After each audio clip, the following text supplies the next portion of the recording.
Hello there, world. How Hello. are you? They're probably not too good. Why not, man? I don't know. I'm just making assumptions. That's Sargo. And I'm Left Over Crack. We're here to bring you another installment of the Procrastination Station Prodcast. Welcome. Podcast. Encore.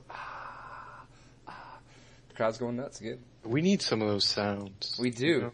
Like stock sounds. I'm not sure where you go about getting those, but we should try and find them. Like the Wilhelm scream, you know. Yes. It's beautiful. Witty banter, you know? Insert banter here. Exactly. So how have you been as of late? I know it's been a few weeks since we've made a podcast, so... Oh, it's been longer than that. It has, but a few weeks added up. I mean, it is, you know... It's still weeks, just a lot of them. It's turned into months. Yes. But months contain weeks, so I'm still not wrong. Well, no, not technically, but yes. So, how have you been doing? Oh, man. I've been good. I've been busy with work, and that's kind of why we haven't really had an opportunity, but man. Yeah. Now it's pretty back to normal. It should be okay. There's not enough time in the week. There's not enough time in our lives, Eric. Not enough time in our lives. There's not. No. So what have you been up to, man? Oh, not a lot. Same old, huh? Yeah. So dreary and boring. All of it. It's like the English coast. It just rains on the Dover coast. The doe of the coast? What? The White Cliffs of Dover. Oh, the man. Dover. Oh, I thought you said doe like a deer. You ever seen the White Cliffs of Dover? No, I haven't. Google images it, man. It's beautiful. The white coast of Dover? No, now you got me messed up. The white, shit, what is it? You should know this. I know, but I just said it and then you messed me up and now I can't think of what it is. You're from the lands of Eng.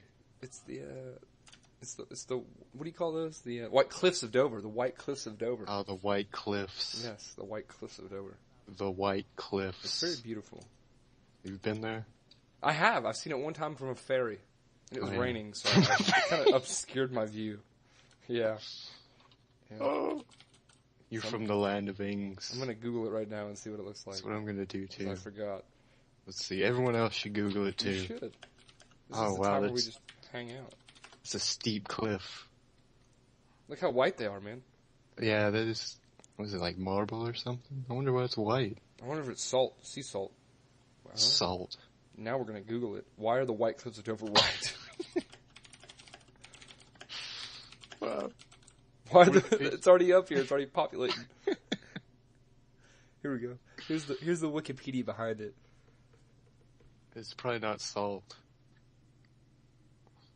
It's Is it chalk, salt? accentuated by streaks of black flint. Oh, wow. Yeah. It's chalk. There you go. You guys just learned something. We all did. You could just like break off a piece of the Dover cliff and You could, take man. to school with you. You could make chalk sketches of things in your driveway. Yeah. It's You great. very well could. Well, that's the more you know. You just Yeah. learn something. Expand your knowledge of life. So how does grass grow on chalk? Well, I don't think the top part's chalk, you know? I don't think the top part's chalk. But, you know, it is what it is. Yeah. So what's our topic of convo today, Mr. Sargo? It's a topic you came up with. It's called love. And it is love. Isn't it lovely? Oh, it's lovely. The love is lovely. It is. So what is love? What is love? That's the question here. We have to start off with the premise before we can even dissect it and further talk about it. What is love? You know? What is love? Personally, I would just like to, before we get too involved in this, I do think it's a man-made conjured emotion. You know what I mean? Like, obviously there's some chemical reaction in your brain that lets you experience it, so I understand. But at the same time, what is it? Is it an actual feeling that you get that's chemically created inside of your body that you cannot control? Or is it brought on by all of our thoughts and feelings that come from other chemicals that we call it love? Does that make sense? I'm just gonna go with yes. It wasn't yes or no, you know? Oh, well. All right. It's just Well, I a mean, 'cause think complex about it, set like, of emotions. if you get to know somebody really well and you become compassionate for them and you become immersed in them, and you become very you care for them and stuff, all those things you feel for them. Do all of those things added up cause love? Because you don't just love somebody that you're compassionate about all the time. You don't always, you might have one of those different emotions for different people, but you don't love all those people necessarily, So what is it? I personally think it's a man-made concept. And I'll tell you why later, but go ahead, man. What do you think love is? Well, I'd say it's a complex set of emotions. I think what that entails is kind of varies from person to person, so How do you know what's the triggering moment in your brain or whatever it is that you know that you love somebody? Like you love your mother, right? Yeah. What went off in you that is like, I love my mother? Oh, wow, like attachment. I've known her my whole life. She's taking care of me, so What physical actions do you take unconsciously that would describe or explain that you love her, that show that you love her? That show. Mm-hmm. I don't know.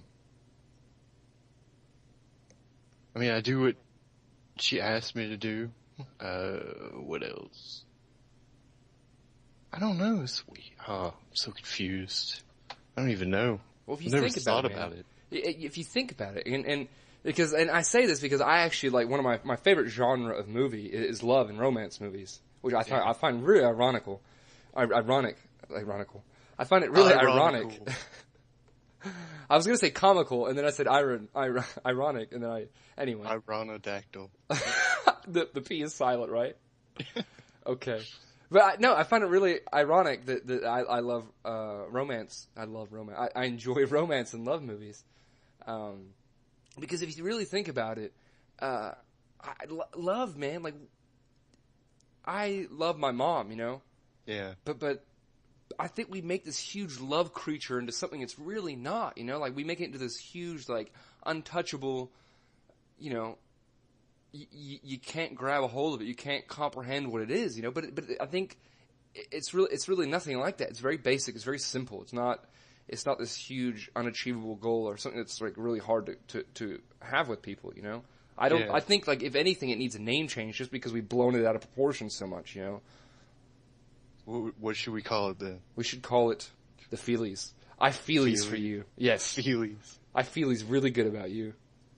Oh, I don't know what we should call it, man, but I'm just saying, like, I think that, because, okay, and this is why I say this.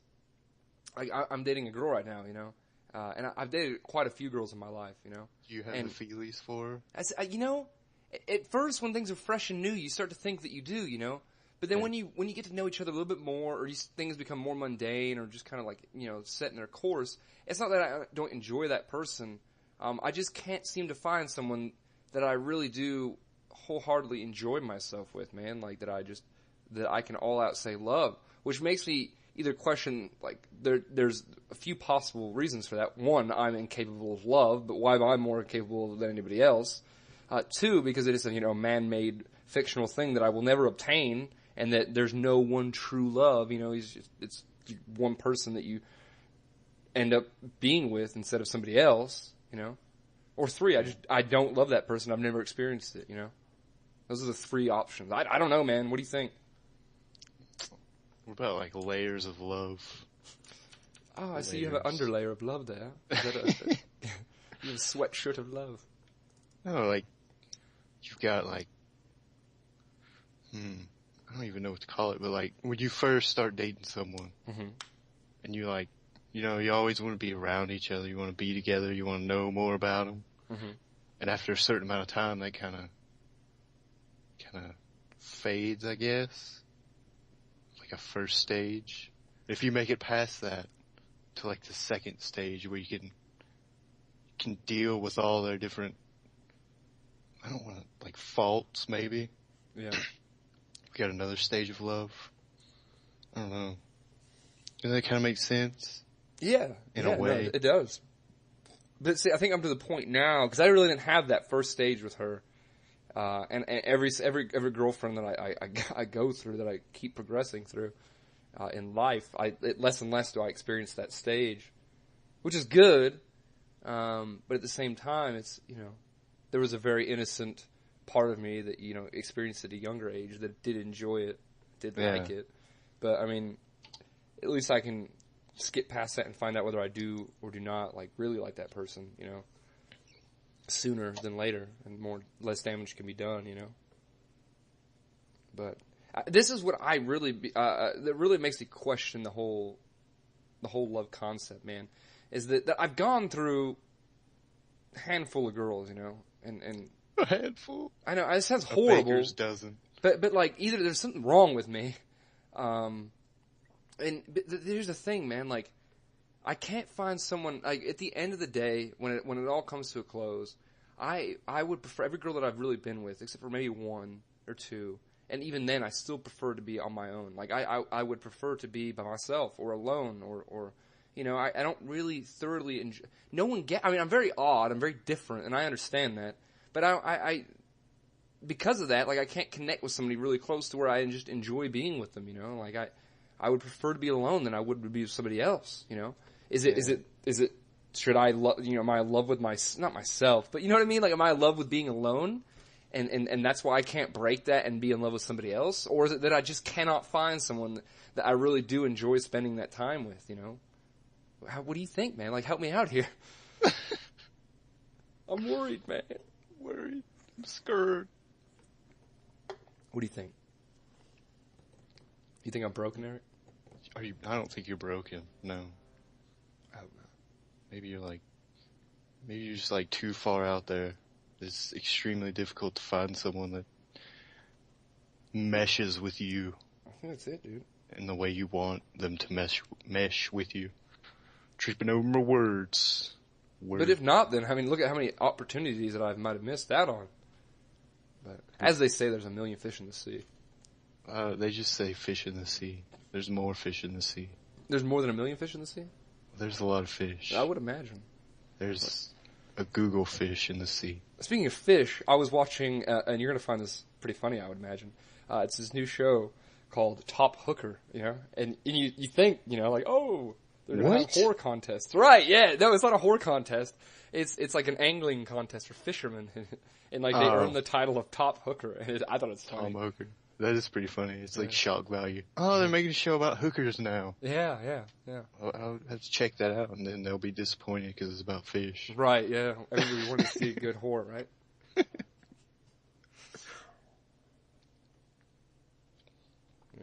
I'm almost out of coffee. That's not good, man. You gotta refresh that, hoe. It would take too much time. We're trying to do a podcast. Yeah, we are, you see. So, so I know with your experience on, which is very limited. Right. So that's why you're very fresh to the scene, You're very, I wouldn't say fresh. Well, you have a lot to offer to bring to the table that because my mind's fogged up with all my experiences, but you have a very clean slate. So really explain, what do you think when you find it, what do you expect to see? Expect to see? With that person, My expectations of love? Yeah. I don't know.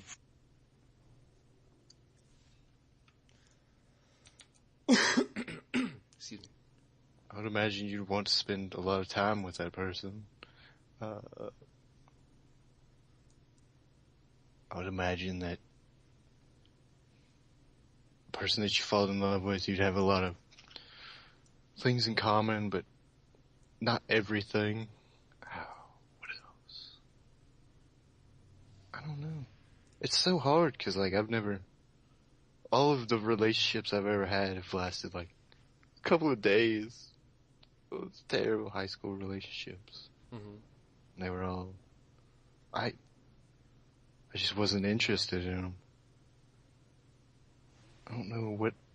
It's kind of hard because I've never See, I have this exact like idea model of what I want. You know what I mean? Maybe that's what's wrong.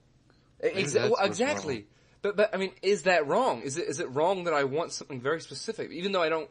And it's funny because I keep going into these relationships and trying things, and you know, I realize it's not exactly what I want, what I'm looking for, but I still go through with it. You know, like and why do I do that? You know? I don't know. I don't know either, man. You're just like so hungry for love. Love. I think going into a relationship looking for like a specific set of things, like a small set would be okay, but like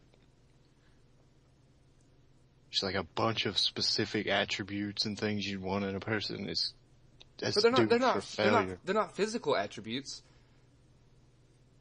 Personality traits. Yeah, they're all personality traits. It's the same thing. But I mean, is that still wrong with me? It's not wrong, but it's... Can I not have what I want? It's going to be extremely difficult to find such a person, I think. Maybe it's the same problem I have. Because I kind of look at women, and if I find something I don't like, then it's like, blah, blah. I don't know. Like, how many things would you say is in your mental checklist? The big one being, I want a nerdy girl, man. Like, I've never dated a nerdy girl. Because I don't look nerdy myself, you know what I'm saying? Yeah. I always attract, like, the preppy girls. And I'm not into that, man. So I would want a nerdy girl, for one. And two, like, and this is going to sound so stupid to you, man. This just sounds so stupid to everybody. And I know you already know what's coming. But they cannot wear flip-flops, dude. Like, that just cannot happen, man. Like, it just grosses me out to, like, the most extreme, man. Like, that's it, dude. Like, you're golden if you're fucking a nerd and you don't wear flip-flops. Like, let's do this right now, internet. Let's do it. Let's get on with it. But it's gotta be more than that. There's only two things. Two things. It doesn't seem like it'd be that difficult. You wouldn't think. I can't find a nerdy girl to save my life, man. I can't, dude. You should change what you wear. How you look. What, should I wear a pocket protector? I have my calculator watch, dude. I wear it every day. You need to get like a fanny pack. No, like dude. That's too much, man. That's too much. Some glasses. I don't think it's gonna cut the cake, man. What else could you have? I don't know. I don't know, man. Remember we already talked about this on one of the podcasts, man. Okay, Cupid, dude. On that, with hundreds of thousands of women on there, dude, I still couldn't find a nerdy girl, man. Yeah, I've had zero luck with that too. Yeah. They're just not out there, dude. They exist. And this, you know what it all comes back to, man? It all comes back to society, dude. Everybody wants to be the same. Everybody wants to conform to the same. No, be different. Be nerdy. Be nerdy for me. Please, world. Please. Nerd for you. Yeah. Maybe you're going to the wrong places. Maybe. I just go to work. That's all I do. Yeah. Well, that limits your pool to... It does. But I mean, I don't know anybody here, man. I don't know where to go with I don't have anybody to go with, and I wouldn't know where to go to pick up nerdy chicks, like the library, I guess. But it depends on what kind of nerd you want. Oh, there's like subcategories of nerds. Yeah, right. Yeah. Well, that's ridiculous. And there really are. And some of those subcategories I don't think would work. Yeah. You're looking for. Oh man, it's so difficult. Nerdy pickup lines. I guess what it all comes down to, man, is we'll never know, man, unless they can scientifically prove that love is a man-made, created chemical reaction of other feelings that you have. I guess we'll never know what love is. Some people claim they do, but they can't. It's not a tangible, something that everybody can look at and say that is what love is. Everybody has to experience it for themselves. And I don't. I say I have, but deep down in my heart, man, I don't know if I have. Like, here's the definition: an intense feeling of deep affection. Yeah. There you go. It's just like so broad. Yeah, right. And I think like everyone's got like different things. When my loins tighten, you know, like. Oh wow, Right? that's not love. No, I know, it was a joke. Fondness, affection. I think everyone defines it differently. They do. They do. I do. What do you? I don't. You do too. I try not to even define it because Oh, it escapes me. maybe that's why you just don't have a definition. Maybe. It's your problem. You don't have a definition. It's my problem. Well, next week we shall have another Prodcast, gentlemen and ladies. Shall we? We shall. Sure about that? Yes. 100%. 100%. A++. A++. So what I suggest to you guys is that you leave in the comments below topics on what you would like us to talk about, A, and B, what do you think love is, you know? Tell us about any of your experiences or what you think it might be, or if you can explain it in words, you know? Let us know in the comments below. Thumbs up and likes. Do things. It'd be beautiful. I'd love it. Mm-hmm. He would love it. All pun intended. Yeah. All the puns. Well, have a great and wonderful afternoon, ladies and gentlemen. Yes. See you next time on the Procrastination Station. Adios. Prodcrast.